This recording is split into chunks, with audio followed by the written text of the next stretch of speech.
नमस्कार, स्वागत है आप सबका। आप देख रहे हैं राज्यसभा टीवी में हमारी खास कवरेज। बिहार में चुनाव नतीजों का दिन है और मतगणना का दौर कुछ ही देर के बाद शुरू होगा और आपको विश्वसनीय तरीके से बहुत ही संयम के साथ न सिर्फ नतीजे बताएंगे बल्कि स्पष्ट तरीके से यही बताएंगे कि आखिर जो इशारा है या उसके पीछे की जो कहानी है वो क्यों है, क्या कॉम्बिनेशन है और उसका इम्पैक्ट कहां पर कैसे पड़ने जा रहा है।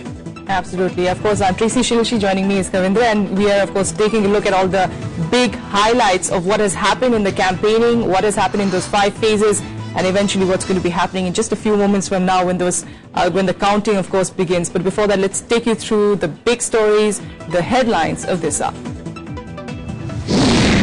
Counting of votes for 243 assembly seats begins in Bihar. Watch Rajya Sabha TV for this special coverage. Counting underway now at 39 counting centers amid tight security. Postal ballots, of course, to be counted first. The fate of 3,450 candidates to be revealed soon. Both the NDA and the Grand Alliance are confident of victory. And we saw, of course, that record voting in 5 phases of polls. Polling percentage was almost 5% more than the last time.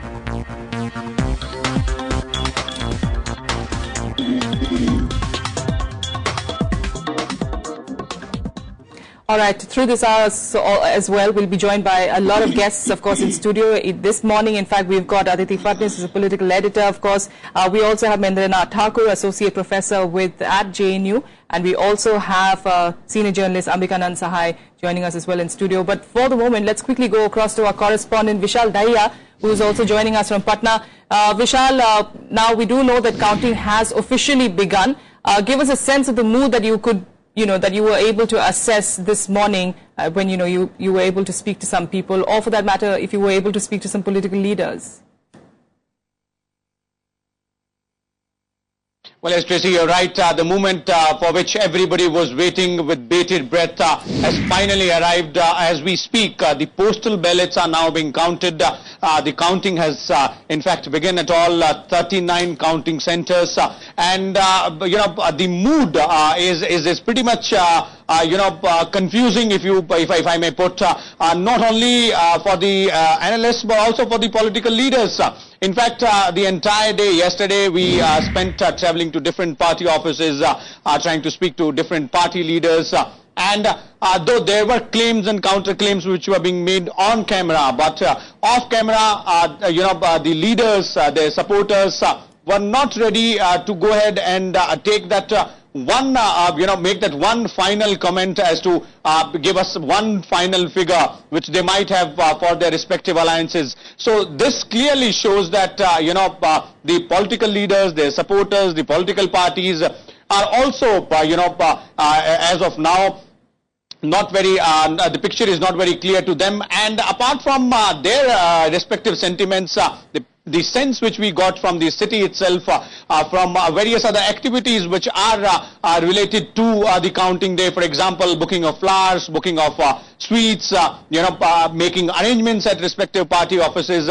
That is something which is not happening in Patna. There are no specific arrangements which have been made by either party, be it the JDU, RJD or BJP at their respective party offices. We also spoke to the flower sellers yesterday. One very interesting comment which came in from some of them, specifically the flower sellers and sweet sellers, was that the leaders or the supporters of the political parties have approached them to book their respective consignments, but no advance payments have been made. So a clear indication that they are not taking any chances. So let's wait and watch. Maybe in another 1.5 hours, 2 hours, those flower sellers and sweet sellers might be getting their advance payments and final bookings also. चलिए विशाल, नजर रखिए, आपके पास लौटेंगे बहुत जल्द ताजा update के लिए कि पटना में किस तरीके की हलचल है और जो चुनाव रुझान है वो इशारा क्या कर रहे हैं और किस पार्टी कार्यालय में गहमा गहमी बढ़ती दिख रही है। उससे पहले अब बात मेहमानों के साथ। अमिकरण साहब, जिस तरीके से ये चुनाव हुए हैं, अलग अलग पार्टियों की अलग अलग टैक्टिक्स दिखी है और उनका मैं कहूं कि काफी कुछ दांव पर दिख रहा है। अगर मैं शुरुआत करूं बीजेपी के लिहाज से, जी क्या बड़ी टैक्टिकल मैं कहूं कि पॉजिटिव उनकी दिखी है पॉलिटिकल टैक्टिक्स इस चुनाव में, और क्या उनकी एक टैक्टिक्स जो आपकी नजर में लगता है कि ये बहुत बड़ी चूक थी? देखिए, इत्तेफाक से पॉजिटिव और नेगेटिव एक ही केंद्र बिंदु में आके टिकता है।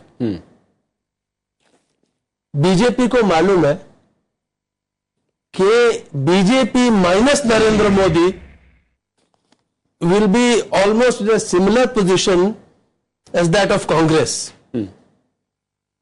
अगर बीजेपी नरेंद्र मोदी के साथ है तो उनको ऐसा लगता है कि वो फिर एक आंधी है, जैसा 2014 में। तो नेगेटिव्स और पॉजिटिव एक ही केंद्र बिंदु पे। अब बिहार को देखिए, यदि एनडीए हारती है तो ये बहुत बड़ा नेगेटिव पॉइंट बन जाएगा कि भाई साहब, आपने क्यों प्रधानमंत्री को इतने बड़े स्टेक में फंसा दिया।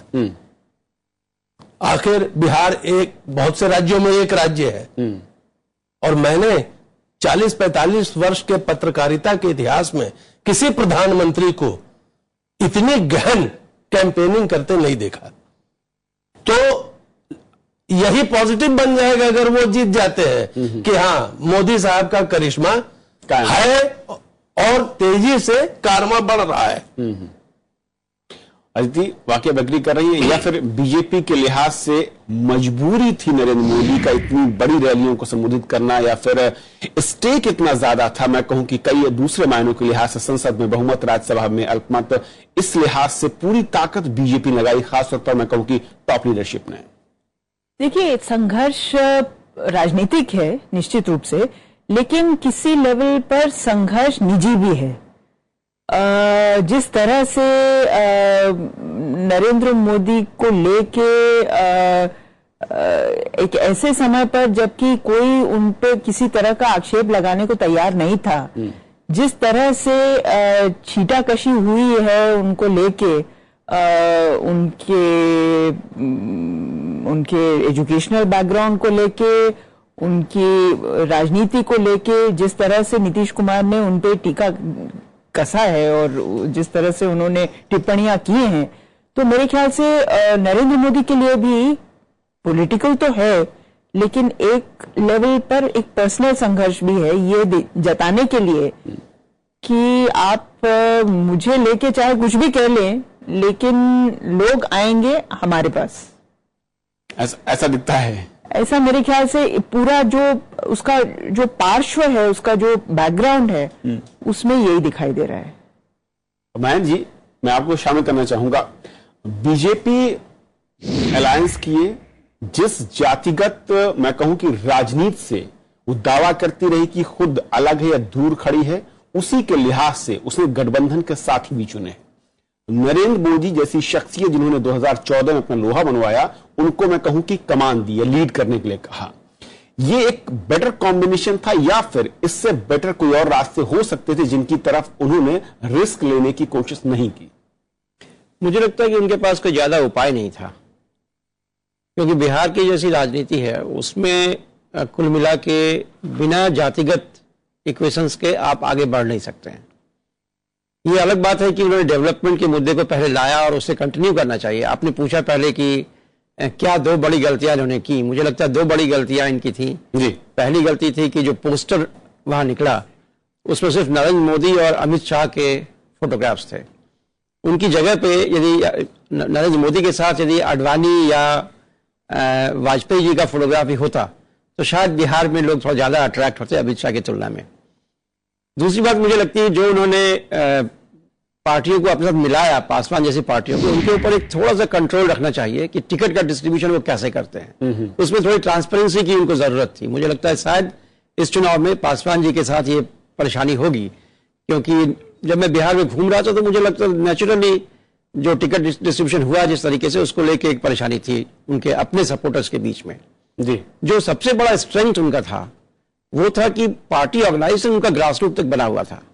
हर एक असेंबली कॉन्स्टिट्यूंसी में कम से कम 300 से 400 युवाओं को उन्होंने डायरेक्टली इन्वॉल्व कर रखा था। और मजे की बात यह है कि उन युवाओं के साथ उनका डायरेक्ट कम्युनिकेशन था दिल्ली के साथ, या अमित शाह सीधा सीधा उनसे बात कर लिया करते थे। ये उनका बड़ा स्ट्रेंथ था। और जिस तरीके से उन्होंने मैनेजमेंट किया, जैसे एक वहां पे 6 महीना पहले से लगभग एक या दो आदमी हर एक कॉन्स्टिट्यूंसी में बाहर का रह रहा था, जिसे वो संयोजक कहते थे। वो आदमी एक गाड़ी लेके घूमता था और लोगों के घरों में ठहरता था और 6 महीने से ये कार्यक्रम कर रहा था। चुनाव खत्म होते ही उन लोगों को बुलाया गया, उनसे वो लोग फीडबैक ले रहे हैं। तो मुझे लगता है जिस तरीके से उन्होंने चुनाव को ऑर्गेनाइज किया वो बड़ा एक्स्ट्राऑर्डिनरी तरीका था। लेकिन इसके बावजूद मुझे लगता है कि जो जातिगत समीकरण है वो बिहार में बहुत महत्वपूर्ण है। बिना उसके शायद चुनाव लड़ने की वहां पे कोई कोशिश करना मुश्किल है। All right, let's go across to another one of our reporters joining us from Patna. Pranav is joining us from Patna right now. Pranav, of course, it's still too early to find out what are the trends or what's going to be happening. But as counting, of course, has begun, what's the sense that you're getting from the people there? Are they excited this morning?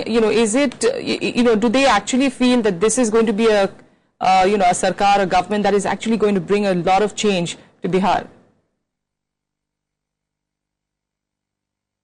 The people are very excited, but nobody is being able to predict anything, because it has become very, people are very confused, and especially when we saw the exit poll results, that also didn't make any sort of a clear picture. So everybody is waiting very eagerly, and will be getting these trains within few minutes, and after that in the next few hours this picture will be clear.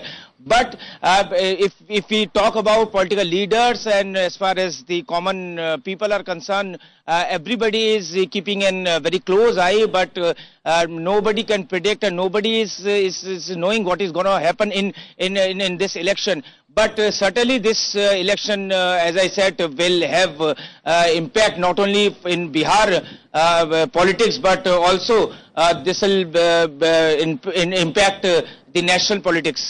अपना एक सवाल मेरा आपसे ये कि आपने, क्योंकि तकरीबन बिहार का 80% इलाका आप घूमे हैं चुनाव कवर करने के दौरान, दो बातें सामने कही जा रही हैं कि जिस तरह से नेताओं ने रैलियां की उसमें केंद्र के मुद्दे या फिर सिर्फ आरोप और प्रत्यारोप ज्यादा फोकस था।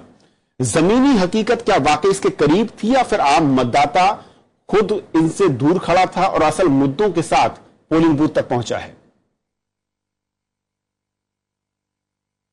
देखिए, ये एक बड़ी अजीब किस्म का एक, जैसे कहा जाए कि एक यहाँ पर जो राजनीतिक जिसको पॉलिटिकल इक्वेशन है, जिसको समझना शायद बहुत मुश्किल हुआ। यही वजह है कि नतीजों पर भी किसी तरह की कोई एक राय नहीं बन पा रही है, जो कि अब तक पिछले 4-5 साल के अगर चुनाव नतीजों की बात करें तो लगभग ये क्लियर हो जाता था, या थोड़ा आइडिया जरूर लगता था कि कौन सा दल आगे चल रहा है। लेकिन यहां पर बड़ी अजीब किस्म का विरोधाभास है, एक पैराडॉक्स हमें देखने को मिला। जनता से बात करें, वो अपने मूलभूत सुविधाओं की बात करते हैं, बेरोजगारी की बात करते हैं, अशिक्षा की बात करते हैं, इंफ्रास्ट्रक्चर की बात करते हैं, जो उन्हें मैसर नहीं हुई, इस तरह की शिकायतें जनता ने की।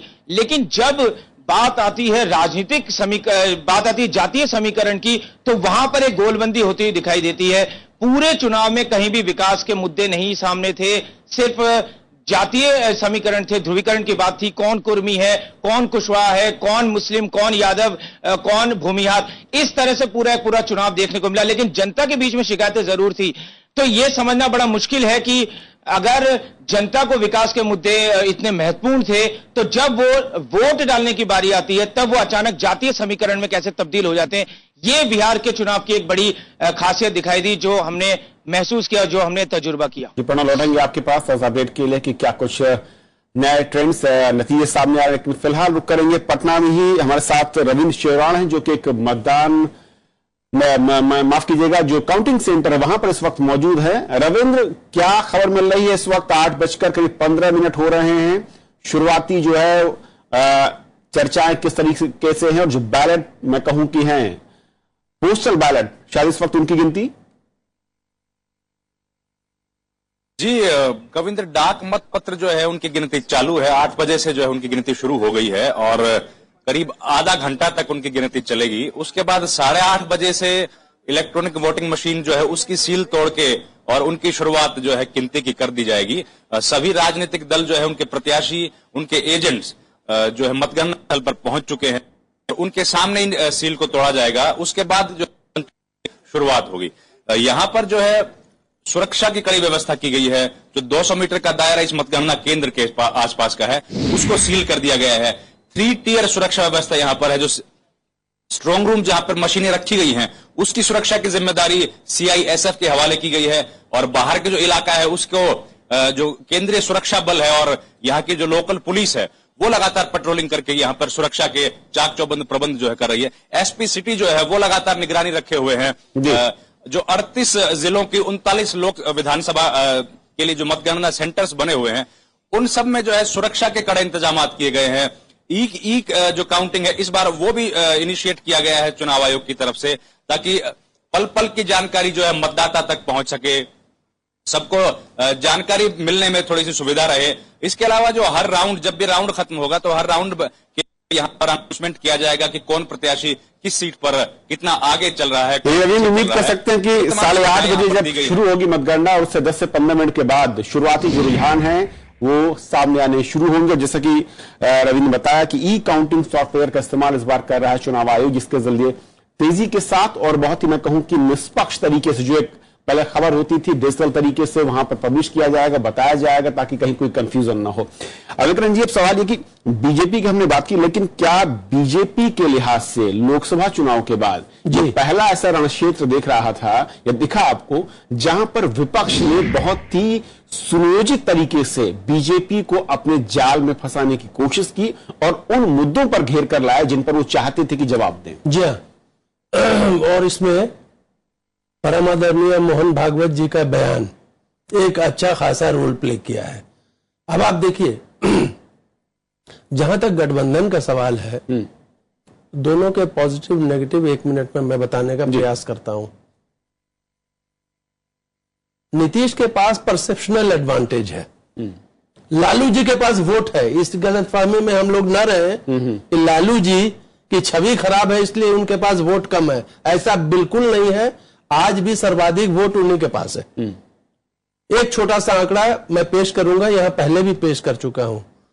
2014 के चुनाव में बीजेपी संपूर्ण बिहार में 1,05,23,000 मत प्राप्त हुए, और इस बार सिर्फ मुस्लिम मतदाताओं का नंबर 1,10,00,000 है। अब और ज्यादा आंकड़े पेश करने की मैं समझता हूं जरूरत नहीं है। तो मैं फिर कहता हूं, नीतीश जी के पास परसेप्शनल एडवांटेज है, लालू जी के पास वोट है। अब आइए दूसरे गठबंधन में कि भारतीय जनता पार्टी एक वेल ऑयल्ड मशीनरी है और बखूबी, जैसा अभी भाई साहब बता रहे थे, कि बहुत अच्छा से चुनाव संचालन उन्होंने अपने दल के हित में करवाया। लेकिन दूसरी तरफ रामविलास पासवान, जीतन राम मांझी और कुशवाहा जी, बिहार के शब्दों का प्रयोग करें तो बड़ी लचर व्यवस्था उनके यहां है, और उनके पास वोट कितना है ये भी एक सस्पेंस बना हुआ है एग्जिट पोल्स की तरह। वोट है भी कि नहीं है, उनका वोट कट रहा है, कट के वापस नीतीश जी के पास जा रहा है कि नहीं। मैं समझता हूं परिणाम सबको ये आकलन करना चाहते हैं, एग्जिट पोलस्टर्स भी और आम जनता भी, हम सब भी। लेकिन दो चीजों ने बहुत कंफ्यूज किया है इस चुनाव को। नंबर 1, एग्जिट पोल्स कहीं एका नहीं है, कोई डायरेक्शन नहीं दिखलाता है। और मैं बता दूं, पूरी दुनिया में एग्जिट पोल्स के लिए सबसे खराब वर्ष ये है, वो टर्की में पिटे, इंग्लैंड में पिटे, अमेरिका में तो गैलुप ने मना कर दिया कि भाई हमारी भविष्यवाणी गलत हो रही है, इस वर्ष मैं करूंगा ही नहीं। दूसरा कि लोगों को यह अंदाजा नहीं लग पा रहा है कि ये दलित महादलित वोट मांझी जी के आने से, कुशवाहा जी के आने से बीजेपी को मिलेगी कि नहीं मिलेगी। ये भी एक कंफ्यूजन का बहुत बड़ा कारण बना हुआ है। लेकिन अभी राज्यसभा टीवी में आपने एक बाइट दिखलाया भाई चिराग पासवान का। कहा जाता है राजनीतिक सर्कल में कि ये लोग बड़े भारी मौसम वैज्ञानिक हैं।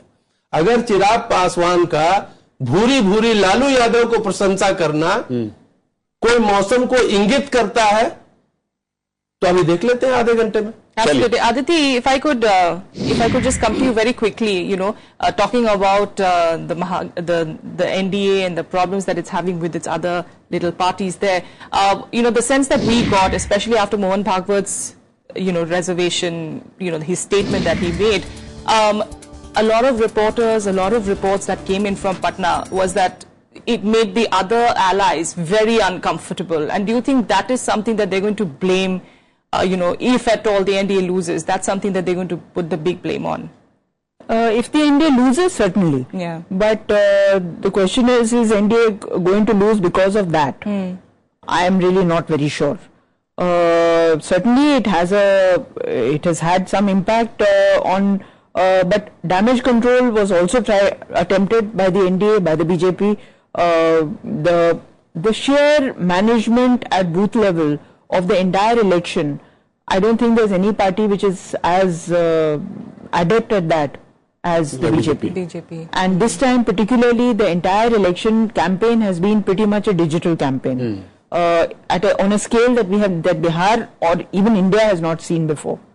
So all those factors also have to be they have to be counted. Another thing which I think is very important is that the worker in the BJP is contesting this election for the first time.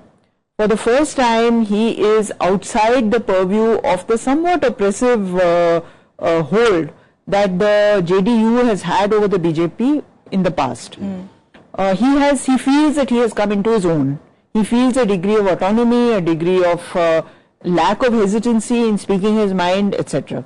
So that element has never been quantified, which is why the exit polls and everybody is so confused about it. और बहुत time ये भी हुआ कि असल में क्या जो देश के मुद्दे थे जो इस चुनाव के दरमियान सामने आते रहे, अलग तरह की घटनाएं, क्या वाकई उनका इम्पैक्ट बिहार के मतदाता के जहन में हुआ है कि नहीं है।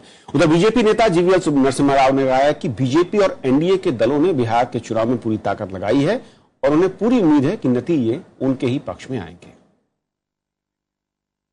पार्टी ने हमने सारे ताकत झोंककर हमने बिहार की जनता को एक ऑल्टरनेटिव देने के लिए भरपूर प्रयास किया है। नतीजे अच्छे होंगे इसे उम्मीद करते हैं।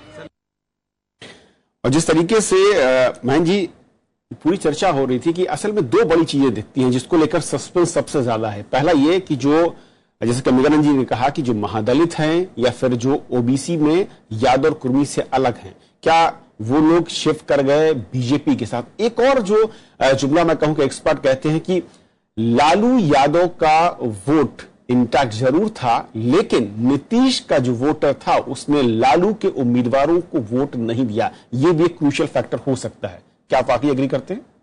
ये प्रारंभिक दौर में ऐसा लग रहा था कि लालू यादव और नीतीश का जो कॉन्ट्रडिक्शन रहा है पिछले 10-15 सालों का, उसमें ग्रासरूट पे बड़ा स्ट्रगल इनके बीच में, और शायद इन दोनों के मिलने से भी लोगों का मिलना बहुत मुश्किल है। लेकिन धीरे धीरे जैसे जैसे चुनाव प्रचार बढ़ा, मुझे लगता है ये कन्फ्यूजन लगभग खत्म हो गया और उन लोगों ने एक दूसरे के लिए काम किया। जहां कन्फ्यूजन ज्यादा है वो दो सेक्टर है। एक तो युवाओं के बारे में पता नहीं चल पा रहा लोगों को। हम लोग भी जब घूम रहे थे तो युवाओं से बहुत कम इंटरेक्शन हो पा रहा था क्योंकि वो पॉलिटिकली बड़े एक्टिव थे, और ऐसा लगता है कि शायद उनका झुकाव ज्यादा बीजेपी की तरफ था। ये पिछले चुनाव में तो था ही था, 2014 में उन्होंने देखा था। इस बार भी ऐसा लगता है कि शायद झुकाव उधर था। अभी ये बिल्कुल स्पष्ट नहीं हो पा रहा है। दूसरा, महिलाओं के बारे में भी बड़ा कंफ्यूजन है। नॉर्मली ये लगता है कि नीतीश कुमार ने महिलाओं को बहुत कुछ दिया है, इसलिए महिलाएं उसके साथ खड़ी हैं। लेकिन दूसरा तर्क यह आता है कि लालू यादव के बारे में जो आम इमेज है कि उनके आते ही गुंडागर्दी बढ़ जाएगी, उससे महिलाएं शायद उनके पक्ष में नहीं हो। ये दो सेक्टर बड़े कंफ्यूज सेक्टर हैं। जातियों के बारे में मुझे लगता है ज्यादा कंफ्यूजन नहीं है। महादलित और कुशवाहा जातियों का वोट बीजेपी को पड़ा है। बीच में कुशवाहा जाति के बारे में थोड़ा आ रहा था कि उनकी कम्युनिटीज का वोट शायद बट रहा है काफी, लेकिन मेरे ख्याल से 10-15% का इधर उधर हुआ होगा। जैसे यादव के बारे में लोग पहले कह रहे थे कि 40% यादव चले जाएंगे बीजेपी में, ऐसा मुझे नहीं लगता है। ये सब 10%, 15% का खेल होगा।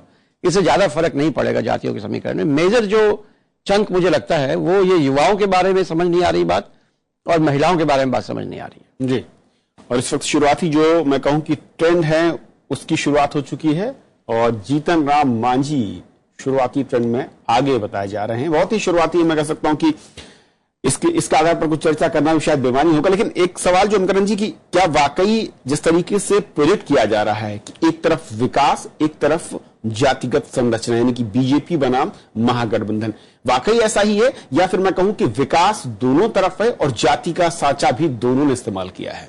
इसमें एक मिसिंग लिंक है कविंदर जी। विकास और जातिवाद की चर्चा बहुत ज्यादा हो गई है, लेकिन फिर मैं कहूंगा कि मेरा 40-45 वर्षों का जो तजुर्बा है वो ये कहता है कि जिस चीज की चर्चा कोई नहीं करता है वो भी बहुत बड़ा असर डालेगा, वो है महंगाई। प्याज ने बीजेपी को यहां मार दिया था। अब दाल क्या असर डालेगा बिहार में, ये देखने की बात है। उस पर चर्चा कोई नेता नहीं कर रहा है। दोनों के लिए वीक पॉइंट्स हैं, लेकिन जनता, मैं समझता हूं महिलाओं का इतना नंबर आना वो भी मेरे ख्याल से इंगित करता है, हो सकता है मैं गलत हूं, लेकिन महंगाई का भी असर पड़ता है चुनाव में और वोट में दिखेगा। जी, और महंगाई का जब असर होता है तो उसका पहला शिकार राज्य सरकार होती है या केंद्र सरकार? क्या कहता है अब तक का तजुर्बा? देखिए, ये तो कहना बहुत मुश्किल है कि महंगाई की गाज किस पे गिरेगी। ये लोगों के दिमाग में ये होता है कि हाँ महंगाई बहुत ज्यादा है और इसका कोई ना कोई इसकी जिम्मेदारी कहीं ना कहीं होनी चाहिए, कहीं ना कहीं एट्रीब्यूट होनी चाहिए, लेकिन किस पे इस गलती का खमियाजा कौन भुगतेगा ये कहना बहुत मुश्किल है। All right, and as we are, of course, discussing, tactics and strategies of the different parties, and we are waiting, of course, for the trends that are to be coming in. One, of course, we did see that Jitan Ram Manjhi, of course, is leading at least in his constituency. That is, of course, one thing that we did tell you. But interestingly, if they can bring up the figures, of course, of Raghopur, where, of course, one of Lalu Prasad's son, of course, is contesting from. Remember, this is, of course, a bastion, really, of the Yadav family, of Lalu Prasad's family. And now he is trailing, is at least what the trends are showing. Still very early, like, Kavindra was pointing out, still very early to figure out what this eventually will mean.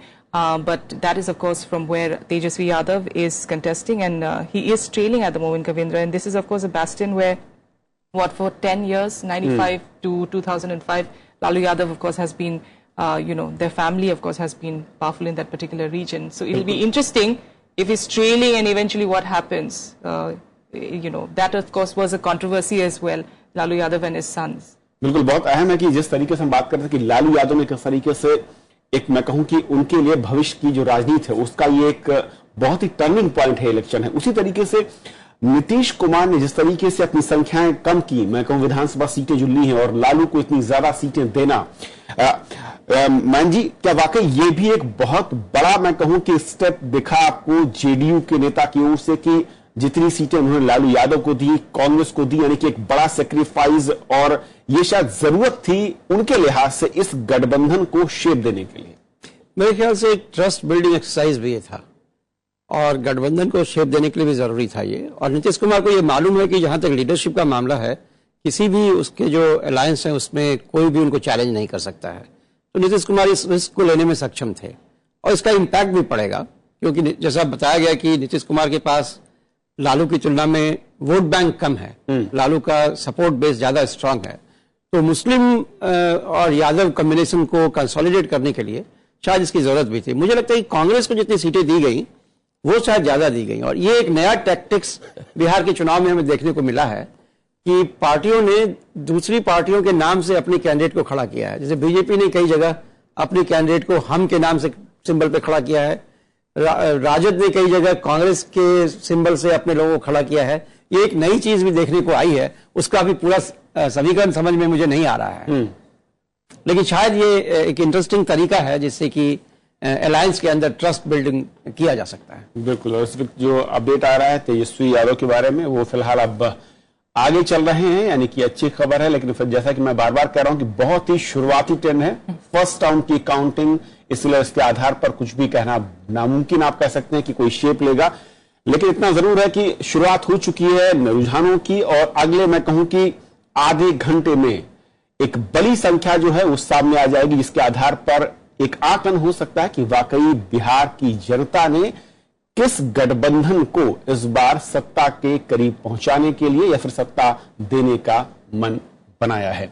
अति एक बड़ा सवाल जो मैं फिर समझना चाह रहा था, लोकसभा चुनाव में जिस तरीके से महंगाई को मुद्दा बनाया था और मोदी साहब ने तमाम स्पीच दी थी, मैंने देखा कि नीतीश कुमार ने कई रैलियों में उस स्पीच को कोट किया या फिर उनके वीडियोस चलाए। आपको लगता है कि पहली बार बिहार जैसे राज्य में जो चुनाव की काउंटर टैक्टिक्स अपनाई नीतीश कुमार ने, वो वाकई मुश्किल में डालती दिखी है बीजेपी को? मेरे ख्याल से जैसा हमने पहले कहा, एक लेवल पर ये चुनाव दो नेताओं के बीच में चुनाव था, नीतीश कुमार और नरेंद्र मोदी के बीच। तो जो भी उनके सामने किसी भी तरह का अस्त्र या शस्त्र था वो उन्होंने चलाया, चाहे महंगाई का इशू था या कम्युनलिज्म का इशू था। ये सब बातें एक तरह के ब्लिंकर्स पहनकर लोगों ने इस्तेमाल किया, दोनों नेताओं ने एक दूसरे के खिलाफ इस्तेमाल किया। इसमें जो छोटे नेता क्या बोल रहे हैं, किस तरह का नाप शनाप चल रहा है चुनाव में, बोली का स्तर, भाषणों का स्तर, इस पे मेरे ख्याल से बहुत ज्यादा टिप्पणी नहीं हुई। लेकिन इलेक्शन कमीशन को टिप्पणी करनी पड़ी इस पर। लेकिन कुल मिला के वार जब आप नीतीश की स्पीचेस और इन सब चीजों का आकलन करते हैं तो मेरे ख्याल से वो जैसे उनके सामने उनको दिखाई दे रहा था कि मेरे खिलाफ एक आदमी खड़ा है और मुझे उसकी तरफ देखकर उसको धराशायी करना है, कुछ Arjun type. Ambika ji, going from there, as far as Nitish was concerned, Lalu was concerned, their target, Congress also, their target was Modi. They went ahead. That was their strategy throughout. All the 5 phases, we saw them targeting him, targeting his policies, targeting the center. But as far as the BJP is concerned, they were fluctuating between various topics, of course, trying to also justify, trying to defend some of the statements that some of their leaders made, of course, Mohan Bhagwat made as well. Do you think in that sense, because of that fluctuation, that would be their undoing in a sense? They were just dabbling in a lot of things. Initially, they went from development and eventually they went on to even the minority issue. See, as far as BJP was concerned, they had this perennial dilemma, whom to attack. See, they were together with Nitish, so that was very difficult to direct him directly. So in the entire campaign, the main focus of attack was Lalu Yadav. And BJP, as I said earlier, it's not only I know, BJP also knows that who has the votes. They kept on attacking Lalu Yadav. And people are now critical of the way Prime Minister used certain words. Yes, nobody liked it. Not even the youth. And then the way Lalu Yadav retorted with words, that was also all right. But then it's politics of votes. Ultimately, that counts. Yes, and in fact, let's track the mood, of course, that's there in the BJP headquarters, the BJP office this morning. Shyam Sundar, of course, still there with us. Shyam, can you give us an idea what's happening there? Well, Tracy, many spokespersons of BJP, they have arrived at the BJP headquarters on Ashok Road. Of course, senior leaders will come a little later. After 9, they will start arriving here and they will be talking to different TV channels and they will give their perspective, their party's perspective on the results. And you can see behind me that there is a huge arrangement for the media in the BJP headquarters, and as of now every spokesperson of BJP looks very confident and they are talking to the media and they say that NDA will form government, and initial trends also are encouraging for the BJP, and as of now BJP looks quite confident as far as Bihar results are concerned. We've got Akhilesh Suman also outside JDU. Akhilesh, what is the sense you're getting? Earlier when we spoke to you, it was quite, deserted. Any leaders who've started pouring in now, party workers?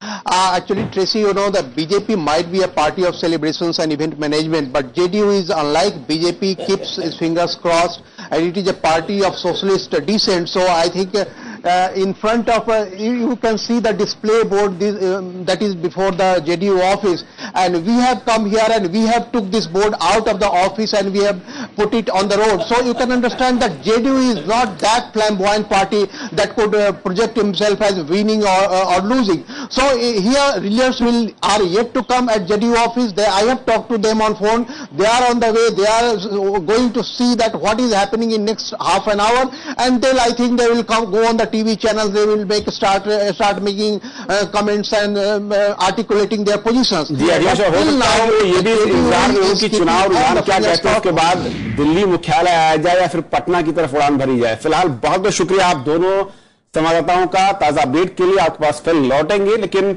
अभी अपने दर्शकों को सीधे चलते हैं पटना, जहां पर हमारे सहयोगी नीलू और कुर्बान मौजूद हैं और जहां से ताजा अपडेट और वहां से चर्चा आपको बताएंगे, यानी कि ग्राउंड जीरो क्या हलचल है, किस तरीके का रुझान है। आप बने रहिए हमारे साथ।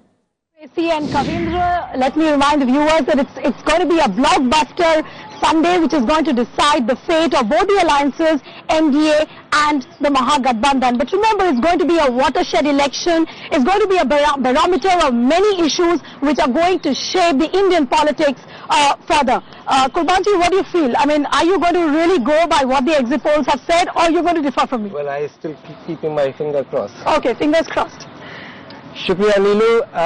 राज्यसभा टेलीविजन की बिहार विधानसभा चुनाव परिणामों पर इस विशेष प्रस्तुति में आपका स्वागत है। हम इस वक्त मौजूद हैं बिहार विधानसभा के उस प्रांगण में जिसके लिए चुनाव हुए थे और आज जिसके परिणाम आने वाले हैं, और जहां ये तय होगा बिहार विधानसभा में कि अगले 5 साल तक कौन इस राज्य पर, इस स्टेट पर, इस राज्य पर सरकार चलाएगा। मेरे साथ एक खास पैनल मौजूद है। मेरे साथ हैं जनाब दानिश रिजवान, आप हिंदुस्तान अवामी मोर्चा यानी एनडीए के घटक दल के प्रवक्ता हैं। हमारे साथ हैं अरविंद कुमार सिंह उर्फ छोटू सिंह, आप जनता दल यूनाइटेड के नेता हैं और प्रवक्ता हैं। साथ ही हमारे साथ 2 वरिष्ठ पत्रकार हैं। हमारे साथ हैं नवेंदु, आप और इसके अलावा हमारे साथ हैं राय अतुल कृष्ण जी, आप डिप्टी एडिटर हैं हिंदुस्तान टाइम्स के। आप सभी का स्वागत है। सबसे पहले राय साहब, मैं आपकी संक्षिप्त प्रतिक्रिया चाहूंगा कि किस रूप में देख रहे हैं आप इन परिणामों को, क्या संकेत मिल रहा है? देखिए, अभी शुरुआती बढ़त तो एनडीए को है, but these are very early days. अब किस तरफ ये बात जाएगी जी, लेकिन ये फैक्ट ये है कि this election can go either way. Navendu ji, आप क्या कहेंगे? ये मुकाबला तो बराबर का है, बराबर का मानते हैं आप? बिल्कुल जी। और वैसे में फिर कौन आगे बढ़ सकता है कोई ठिकाना नहीं है, इसलिए कुछ साइलेंस मुद्दे भी हैं जो कि ईवीएम में है। यानी कि ऊपर के तौर पर देखने में आ रहा है मुकाबला बराबर का है, लेकिन 2 मुद्दे हैं जो एक हो सकता है कि सरकार बदलने की चाह, ये एक सवाल ऐसा है जिस आधार पर एनडीए लीड ले सकती है। मुझे आप ये बात बताइए, what makes you feel so optimistic that Mahagathbandhan is going to clinch this election? What makes you feel so? One good reason for it. देखिए, ये अभी जो आप एग्जिट पोल देख रहे हैं, अभी शुरुआत रुझान है। 2 घंटे बाद आप देखिएगा 135 एबव महागठबंधन प्लस हो सकता है, लेकिन 135 से माइनस नहीं होगा, क्योंकि बिहार में जिस तरह से नीतीश कुमार जी ने विकास किया, जिस तरह से आप देखती होंगे, आप भी आई हैं पटना, यहाँ जाने के लिए आने के लिए जहाज नहीं था। मुख्यमंत्री जी ने जितना सड़क, बिजली, हर घर महिलाओं को ऑलरेडी स्माइलिंग नाउ। नहीं, ये तो स्माइल करेंगे, लेकिन 2 घंटे बाद इनका स्माइल बंद हो जाएगी। और आप निश्चिंत देखें, बीजेपी के सारे लीडर आए हुए थे, लेकिन उन चुनाव खत्म ही तुरंत जैसे उन लोग ने भागा, एक प्रेस से भी उन लोग ने बिहार को धन्यवाद भी नहीं कहा कि बिहार वासियों को धन्यवाद करता हूं। देखिए छोटू भाई, अगर कह रहे हैं कि जहाज नहीं था तो इनको मैं बता दूं कि जहाज यहाँ था, आप चिंता ना करें, जहाज होगा, बड़ा एयरपोर्ट भी बनाएंगे हम, सरकार आ रही है हमारी।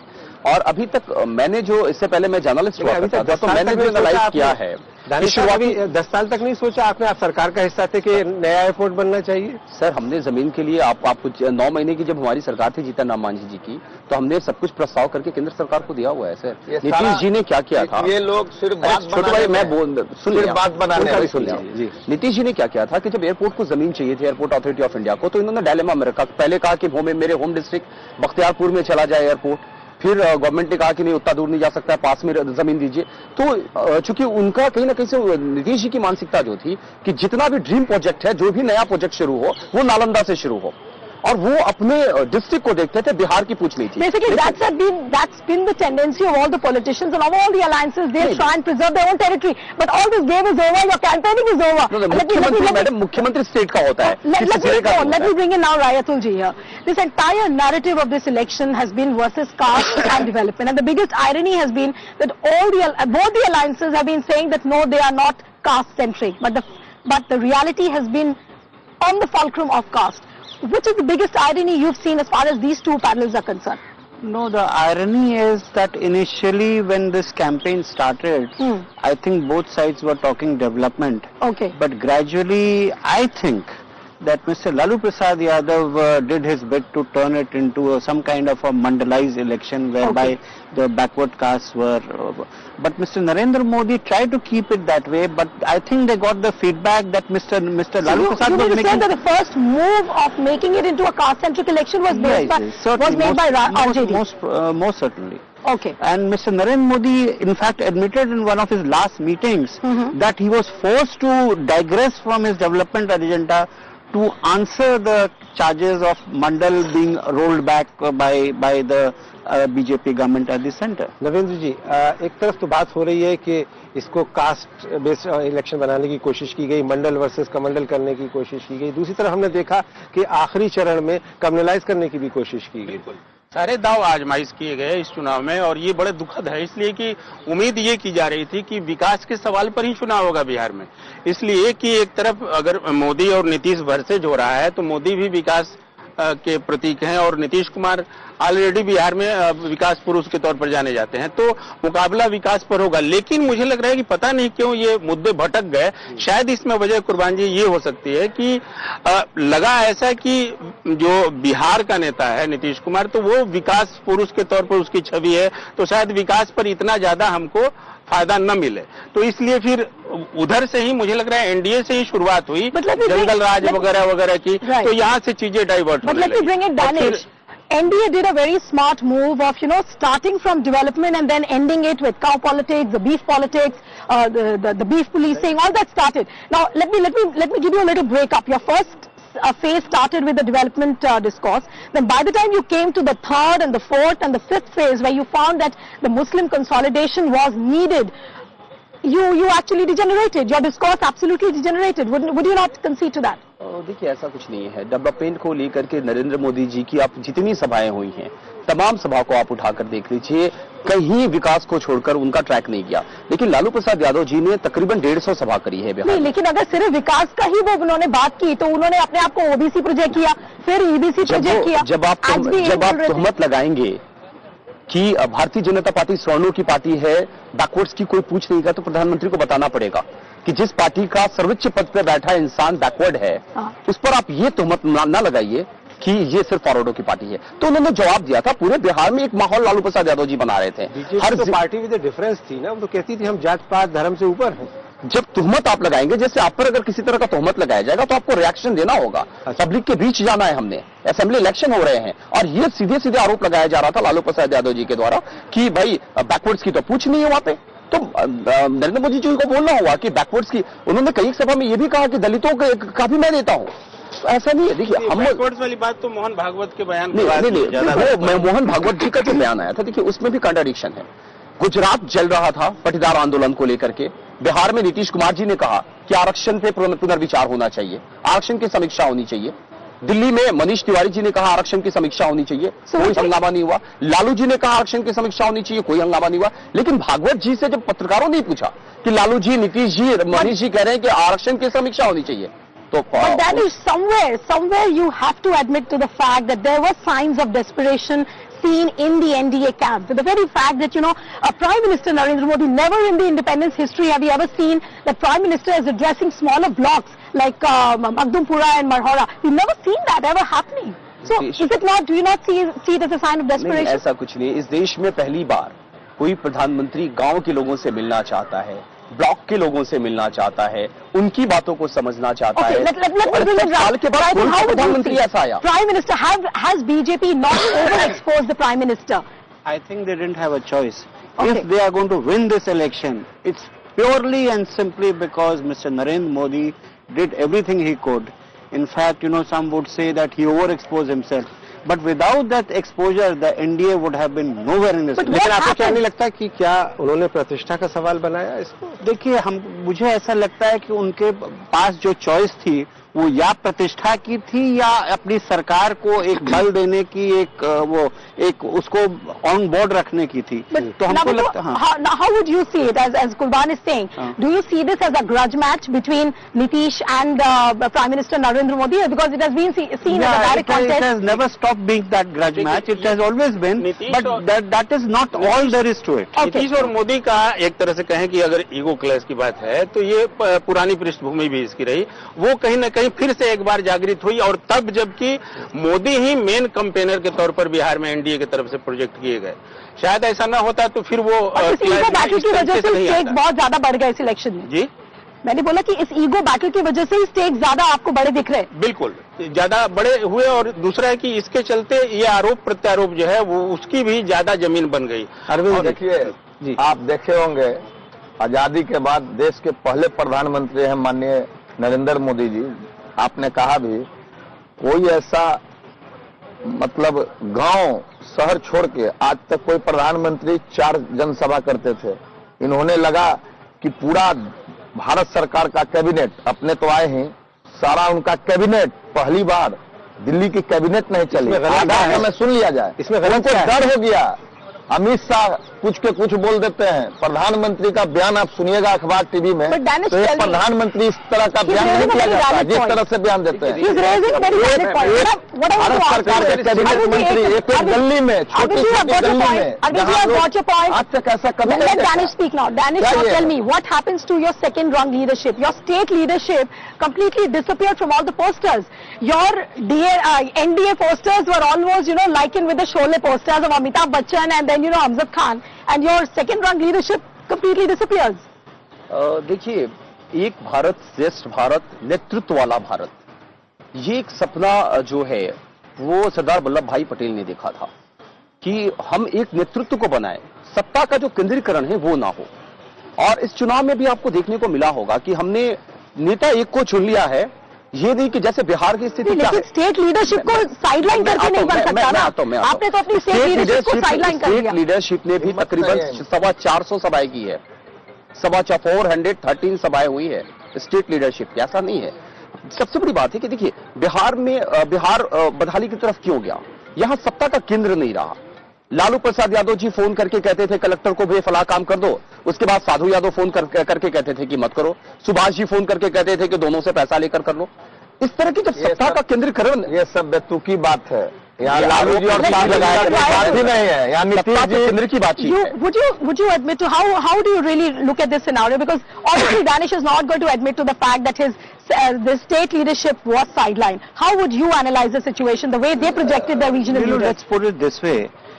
From among the array of leaders that the BJP had in this state, and there are quite a few of them, there is a perception that none of them is a match for Lalu Prasad or for Mr. Nitish Kumar.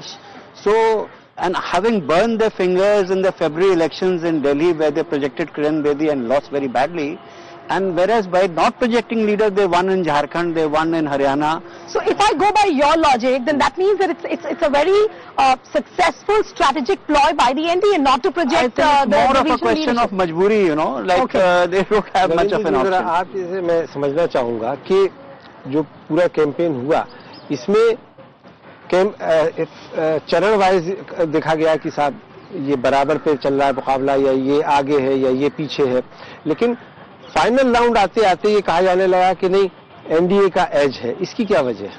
देखिए, इसकी वजह ये थी कि एक तो प्रचार में इसका महत्व है कि कौन ज्यादा कितना हल्ला करता है, लेकिन पहले दूसरे चरण के बारे में ये आमतौर पे धारणा ये थी कि ये महागठबंधन के फेवर में गया। तीसरे चरण से बात घूमी, तीसरे चरण में और फिर चौथे चरण में तो पूरी तरह से एनडीए के फेवर में ये voting. I'll just interrupt you here for a moment. कुछ अपडेट्स आ रहे हैं। According to the early trends which are coming in, BJP is being shown as getting 57. That's the number which has been projected against BJP, and JDU at 31. But yes, the counting is still on. The game is not over. We still call it a very knife edge, and a very hard-fought election. That's what I would call. तो देखिए खेल अभी शुरू ही हुआ है, खेल अभी शुरू ही हुआ है। तो मैं यही कह रहा था कि ये जो तस्वीर आ रही है, जो खिलाड़ी आगे निकल जाता है, लेकिन अभी आप ही कह रहे थे दानिश के ये पोस्टल बैलेट है, इससे कोई ज्यादा नतीजा नहीं निकाला है। नहीं, अब वो काउंटिंग पे आ गए हैं। पोस्टल बैलेट की जो टाइमिंग होती है ना सर, वो 20 से 30 मिनट की होती है जी, उसके बाद ईवीएम खुलने लगता है। मैं ये कह रहा था कि मुद्दे तमाम आए चुनाव में, और उसमें एक मुद्दा ऐसा था जिस पर की कोशिश किया एनडीए ने कि साहब उस पर जनमत बटोरा जाए। वो था कि बदलिए सरकार, बदलिए बिहार। ये बदलिए सरकार वाला अगर मानस ये अगर वोटरों में असर किया होगा तो जाहिर तौर पर जो ट्रेंड अभी बता रही है ट्रेंड आगे बढ़ेगा। ट्रेंड आ रहे हैं, नहीं तो फिर आधे से भी बदल फर्क पड़ रहा है। 31 पे जेडीयू, 57 पे बीजेपी। अभी भी आपके हौसले बुलंद 89 है। And the numbers are trickling in quite fast and unseen. अभी भी मैं कह रहा हूँ, 2 घंटे बाद भी मैं कहूँगा कि सरकार महागठबंधन की बनेगी। ये शुरुआती दौर है, इसलिए कि बिहार में इतना विकास हुआ है। अरविंद जी, थोड़ा सा डिफिकल्ट सवाल भी कर लेते हैं। आप कह रहे हो आप सरकार बनाओगे ना, लेकिन vote let me ask you a tough question now. What happens if Mahagठबंधन loses? Are you prepared for that scenario? What happens? No. You're not prepared. नहीं लालू जी, क्या मैं नहीं समझा। नहीं कह रही हूँ कि अगर हार गया महागठबंधन तब क्या होगा? नहीं, अब ये कोई बात हुआ, बोलिए कि फरले हो जाएगा। हारना है ही नहीं, हम जीतेंगे। मैं विकास, मेरे मुख्यमंत्री जी विकास किए हैं, इसके बल से मैं कह रहा हूँ। कोई आदमी यहाँ अभी बिहार में देश में दाल, जो भारत सरकार दाल का पूरा यहाँ इतना लोगों में, ने अपने कई इंटरव्यूज में ये भी बोला है कि वो नेशनल पॉलिटिक्स को अब एक नया शेप देंगे, चाहे वो हारे या जीते। कुछ इंटरव्यूज में उन्होंने ये बात बोली है that he is going to reshape the entire discourse of politics now, the way it moves towards the center. अगर सपोजिंग, चलिए आपको मैं विश करती हूँ you win the election, but supposing if the converse happens, what do you do? Will Nitish ji choose to go back to maybe the central politics, or what is the course laid out for him there? अब ये तो हमारे नेता बताएंगे, लेकिन मैं अभी भी कह रहा हूँ और बाद में भी कहूंगा कि हम लोग महागठबंधन ही सरकार बनाएंगे। चलिए, the counting is still on. The counting is still on. Now let me ask Danish now. There are a whole lot of questions being raised. Supposing if the NDA loses, again that's a suppose factor, if the NDA loses, there'll be a whole lot of questions on the Modi wave. There will be a whole lot of questions on Amit Shah's electoral strategic capabilities. Are you prepared for that kind of a scenario? What happens then? Because it's going to impact the further elections in the various assemblies coming up next year. देखिए, शुरुआती रुझान जो आ रहे हैं, ये रुझान ही आ रहे हैं। शुरुआती रुझान में हम लगातार आगे चल रहे हैं, लेकिन अगर हमारी सरकार नहीं बनती है, जैसा कि आपने कहा, मुझे I'm told by the producer that these are still the postal ballot rounds which अभी ईवीएम खुल गया मैडम। नहीं, अभी नहीं, हम अच्छा, मैं आ जाता हूँ। शुरुआती रुझान से हम जीत रहे हैं, लेकिन अगर हार भी जाते हैं तो देखिए, जनता का आदेश है, जनादेश है। ये जनादेश को नकारा नहीं जा सकता है। जनता ने जो भी फैसला, जनता जो भी फैसला सुनाएगी, मैं आपकी बात की तारीफ करता हूं कि आपने काफी ह्यूमिलिटी के साथ में इस बात को स्वीकार किया। राय साहब, एक बात बताइए कि बिहार के ये जो रिजल्ट हैं, इनका कोई नेशनल पॉलिटिक्स पे भी आप इम्पैक्ट होते हुए देखते हैं? 100%। इनफैक्ट अगर नरेंद्र मोदी इसको जीत जाते हैं, it will be Narendra Modi victory, तो उनको ये बल मिलेगा कि राष्ट्रीय स्तर पे जो बहुत चीजें वो करना चाहते हैं और नहीं कर पा रहे हैं, उसमें वो करने में ज्यादा सक्षम होंगे, क्योंकि जनमानस का किस तरफ झुकाव है वो एक कंफर्मेशन होगा। लेकिन अगर वो हार जाते हैं तो एक कहा जाता है ना कि wolves will be at his door. मतलब जितने लोग, देखिए, Narendra Modi evokes very strong passions, या तो लोग उनके तरफ पूरी तरह समर्पित हैं या टोटली विरोध में है। तो ऐसे लोग जो विरोध में हैं, उनके लिए नीतीश कुमार, लालू प्रसाद रैलिंग पॉइंट बनेंगे। एक इम्पोर्टेंट पॉइंट आपने बोला नावेंदु, बट नावेंदु आपसे पूछूंगी, there's a big chunk of people who are against Amit Shah, against Narendra Modi within the BJP camp. What happens to them if Modi loses, if NDA loses? Do these camps become more vocal? For example, there are a lot of people. Do these camps become more vocal? Because we have heard muted a dissent, for Amit Shah and Modi so far in the BJP camp. जैसे कि राय अतुल जी ने कहा, एक बहुत अच्छी बात इन्होंने कही कि साहब, मोदी या तो उनका पूरा समर्थन है, अंध समर्थन है, या फिर विरोध भी है। तो ये अगर मोदी ये इलेक्शन हारती है एनडीए, तो एनडीए के हार का सीधा असर नरेंद्र मोदी पर पड़ेगा। और चूंकि वो प्रधानमंत्री होते हुए मेन कैंपेनर थे बिहार में, तो उसके बाद तो बीजेपी में जो घात प्रतिघात का जो एक अंदरूनी दौर जो चल रहा है, वो ज्यादा और सतह पर आ जाएगा। और शायद फिर मुझे तो ऐसा लग रहा है कि नरेंद्र मोदी के लिए आगे संकट भी होगा, शायद 5 साल उनको प्रधानमंत्री के तौर पर खींचना। You given me an important news point. ये भी एक बदलाव हो सकता है। In terms of allies, your difficulties will increase if NDA loses. What happens to allies like Shiv Sena? What happens to TDP? So far they have not spoken. Of course, Shiv Sena is a different ball game altogether. But what happens to allies like Shiromani Akali Dal, TDP, who have been, distant watchers so far, but they will become vocal and they will vie for their pound of flesh, because remember, elections are coming up in Punjab, elections coming up in Assam. So the difficulties actually begin at your doorstep if NDA loses. Then देखिए, सबसे बड़ी बात है कि लगातार आप करें India loses, लेकिन जितने सर्वे आए हैं, जितने रुझान आ रहे हैं, सारे हमारे तो आपको डिस्कस करनी पड़ेगी। मैं आ रहा हूँ। देखिए, अभी तक लगातार पिछले 2 साल में कहीं से विरोध के स्वर नहीं उठे हैं और कुछ बातों को लेकर के धरना प्रदर्शन का दौर चल रहा है। कुछ साहित्यकार अपना सम्मान लौटा रहे हैं, लेकिन जो स्थिति है, जैसे अभी कहा जाता है कि बोलने की आजादी नहीं है, इस मुल्क में पीके जैसी फिल्म बन रही है। ऐसा हमें रोकना पड़ेगा और अब वापस आपको पूरा धन्यवाद देते हुए हम दिल्ली स्टूडियो चलते हैं, जहां पे हमारे सहयोगी मौजूद हैं आगे इस बहस को, इस कार्यक्रम को चलाने के लिए। Over to Delhi.